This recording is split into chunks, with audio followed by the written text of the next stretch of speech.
జై శ్రీమన్నారాయణ. హిందూ బంధువులందరికీ ఆస్తులకు నాది చిన్న విన్నపం, సూచన. మనకు సర్వసాధారణంగా వచ్చేటువంటి పండుగలు కానీ, నైమిత్తిక తిథులు కానీ,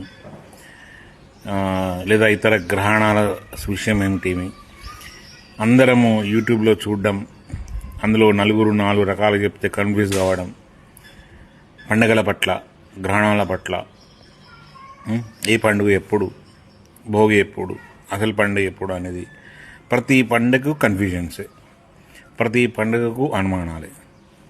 ఒక్కడిగా రాఖీ పౌర్ణమి అయితే ఏమి, దీపావళి అయితే ఏమి, దసరా అయితే ఏమి, ఇంకోటి అయితేనేమి. అయితే దీనికి పరిహారం ఏమిటంటే ఏం లేదండి.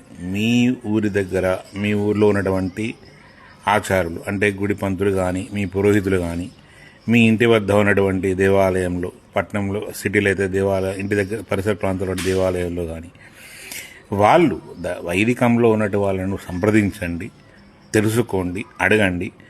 మీకంటూ ఒక గురువు గారినో లేకపోతే ఒక పంతులు గారినో, మీ పురోహితునో నమ్మండి. ప్రతిదానికి ఆయన చెప్పిందే మీకు వేదం అని భావించి ఆయనను అనుసరించి మీరు ఆ యొక్క కార్యక్రమాలు చేసుకోండి. అంతే తప్పించి యూట్యూబ్లో చూడడం, నాలుగు చూడడం, కన్ఫ్యూజ్ అవ్వడం ఇదంతా పద్ధతి కాదు. రాను ఇది ఎటు దారిస్తుందో అనే అనుమానం కూడా ఉంటుంది. పండుగ మీద ఇంట్రెస్ట్ కూడా పోయే అవకాశం కూడా లేకపోలేదు. కాబట్టి మీరు అన్యథా భావించవద్దు.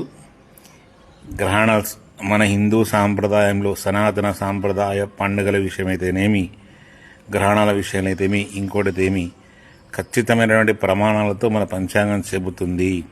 అందులో అనుమానం లేదు. కానీ మీరు యూట్యూబ్లో వాళ్ళు కొంతమంది వ్యూస్ కోసం చెప్పేటువంటి వీడియోలు చూసి పొరపాటున వారిని నమ్మవద్దు, కన్ఫ్యూజ్ చేయవద్దు, కన్ఫ్యూజ్ కావద్దు. జై శ్రీమన్నారాయణ.